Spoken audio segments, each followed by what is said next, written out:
నమస్తే, welcome to our channel. YS Sunitha Viveka murder గురించి PowerPoint presentation ఇచ్చి మరి తన ఆవేదనను వ్యక్తం చేసింది. మరి 7 ఏళ్లుగా కూడా తనకు న్యాయం జరగలేదని, న్యాయ పోరాటం చేస్తూనే ఉంటాను అంటూ ఆమె చెప్తూ ఉంది. మరి ఈ నేపథ్యంలోనే ఆమె చెప్పిన వెంటనే వైఎస్ అవినాష్ రెడ్డి ఏకంగా ఢిల్లీలో ప్రెస్ మీట్ పెట్టడం, మరి సునీతే గుండెపోటు కిందకి చిత్రీకరించిందంటూ ఆయన వ్యాఖ్యానించడం, ఇవన్నీ కూడా చూసాం. తర్వాత వెంటనే వైఎస్ షర్మిల కూడా ప్రెస్ మీట్ నిర్వహించి అసలు ఆ రోజు ఏం జరిగింది, గుండెపోటు అని సునీతకి ఎలా తెలుస్తుంది, తను హైదరాబాద్ ఉంది కాబట్టి తనకి ఎలా తెలుస్తుంది అంటూ ఆమె కూడా వివరణ ఇచ్చారు. అసలు అంతేకాకుండా జగన్మోహన్ రెడ్డి గారిని ఉద్దేశించి అసలు అన్న అనే దానికే కలంకితగా మారారని చెప్పి షర్మిల గారు చెప్పారు. ఇవన్నీ ఒకలా ఉంటే మరో పక్క చూసుకున్నట్లయితే తెలంగాణ నుంచి ఒక నాయకుడిని, అదేవిధంగా ఏపీ నుంచి 2 నాయకుల్ని దింపి షర్మిలకు కౌంటర్ గా పనికి మాలిన చెల్లిగా ఉంది అంటూ వాళ్ళు చేస్తున్నటువంటి కామెంట్స్ కానివ్వండి, అసలు ఈ కలంకిత అన్న వర్సెస్ పనికి మాలిన చెల్లి ఎలా చూడాలి, అసలు ఏం జరుగుతుంది తెలుసుకునే ప్రయత్నం చేద్దాం. దీన్ని విశ్లేషించడానికి మనతో పాటుగా ఉన్నారు సీనియర్ జర్నలిస్ట్ డివి శ్రీనివాస్ గారు. నమస్తే సార్. నమస్తే.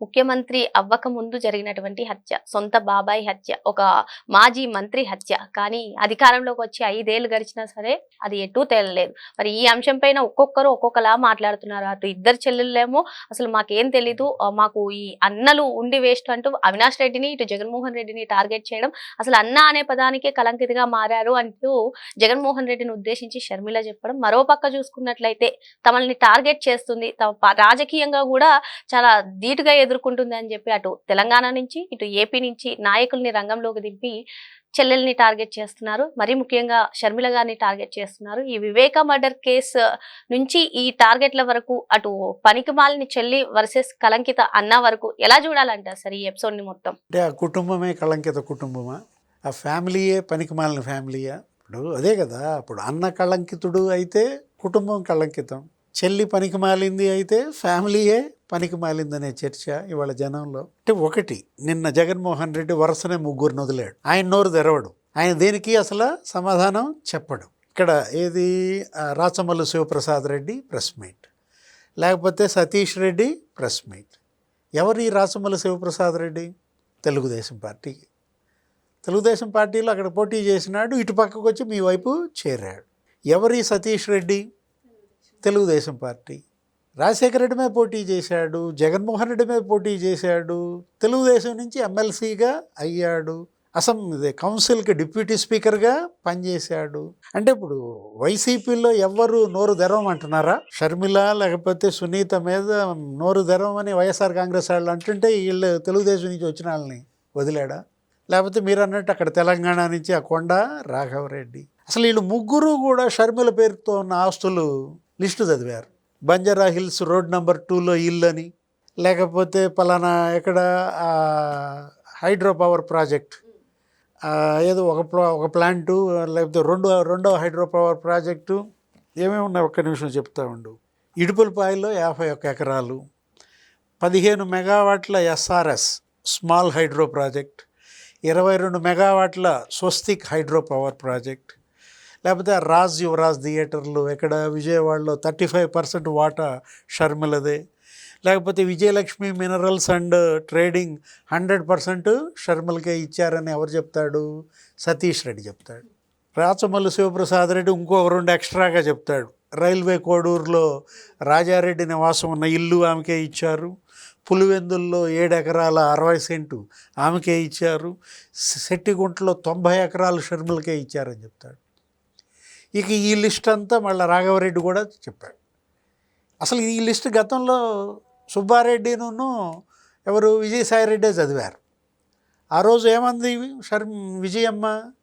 మేము మా పేరు మీద ఆస్తులు కొనుక్కోలేదు, పిల్లల పేరుతో ఆస్తులు కొన్నాం. మీరు షర్మిల పేరుతో కొన్న ఆస్తుల లిస్టు చదివారు, జగన్ పేరుతో కొన్న ఆస్తుల లిస్ట్ ఎందుకు చదవలేదు సాయిరెడ్డి అని అడిగింది.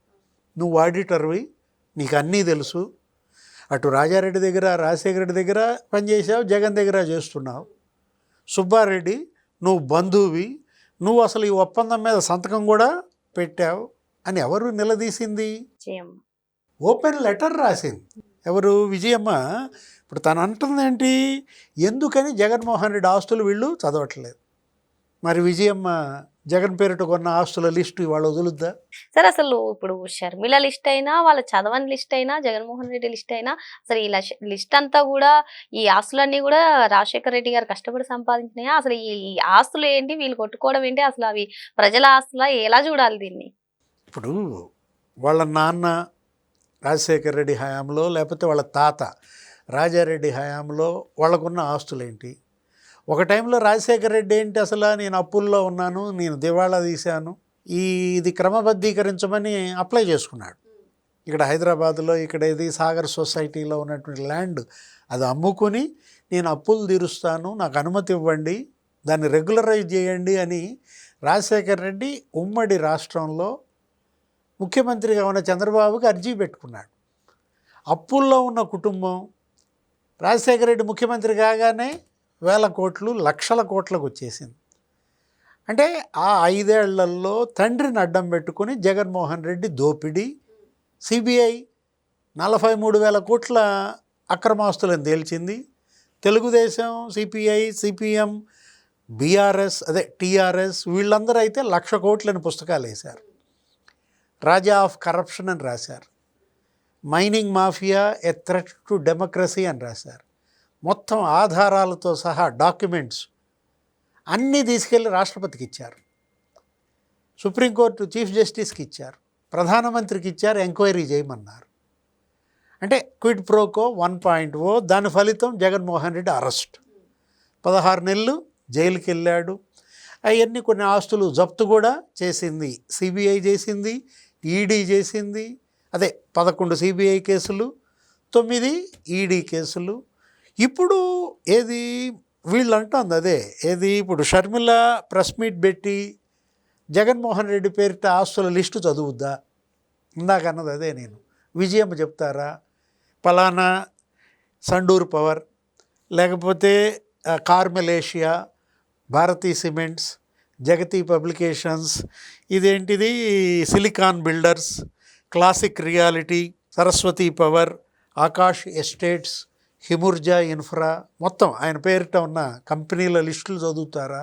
ఎంతెంత వాల్యూ? అక్కడ 23 ఎకరాల్లో ఎలహంక ప్యాలెస్, వారం వారం వెళ్తుంటాడు.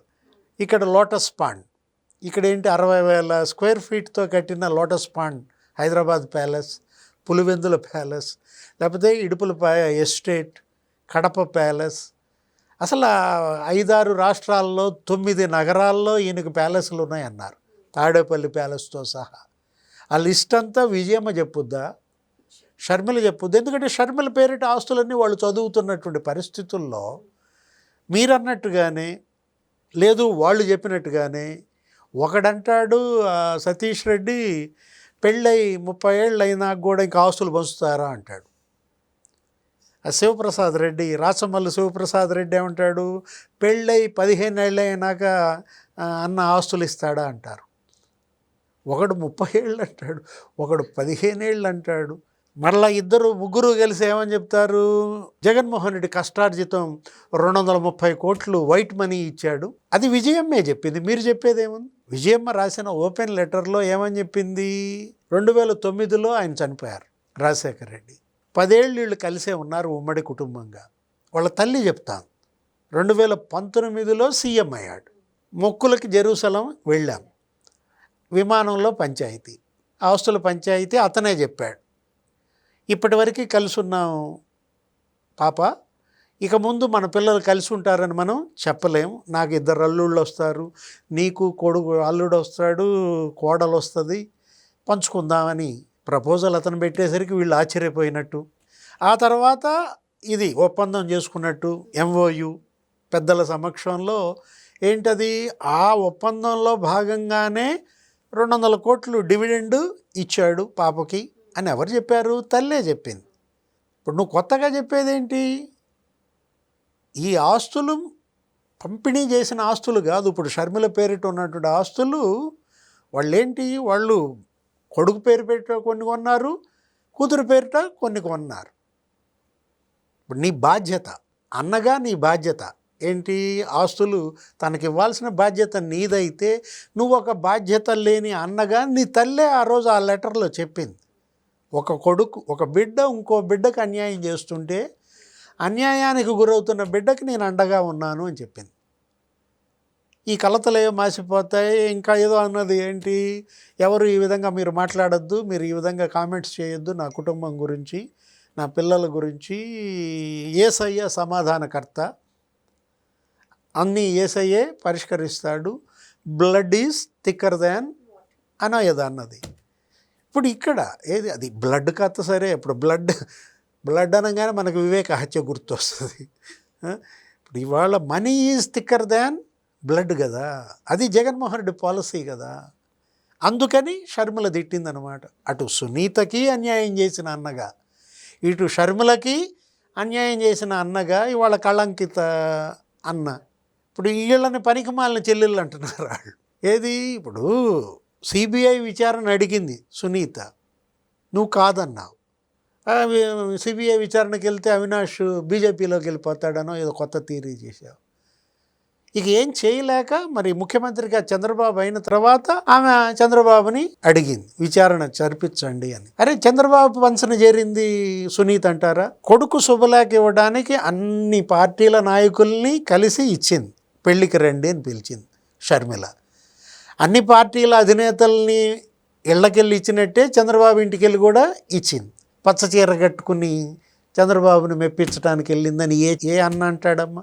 ఈ అన్నదప్ప. వాళ్ళు అంటోంది అదే, ఎవరు పనికిమాలినాళ్ళు, ఎవరు కళంకితులు డిసైడ్ చేయాల్సింది విజయమ్మ డిసైడ్ చేయాలి, లేకపోతే జనం డిసైడ్ చేయాలి. ఇప్పుడు కళంకిత అన్న, పనికిమాలిన చెల్లి తేల్చాల్సింది జనమే. మరి మీరు జగన్మోహన్ రెడ్డి గారిని ఉద్దేశించి కలంకిత అన్నగా అనుకుంటున్నారా, లేదు అంటే షర్మిల గారిని పనికి మాలిన చెల్లిగా అనుకుంటున్నారా, ఏమనుకుంటున్నారో కామెంట్ రూపంలో తెలియజేయండి. మరో అంశంతో మళ్ళీ కలుద్దాం. Thank you sir. నమస్తే.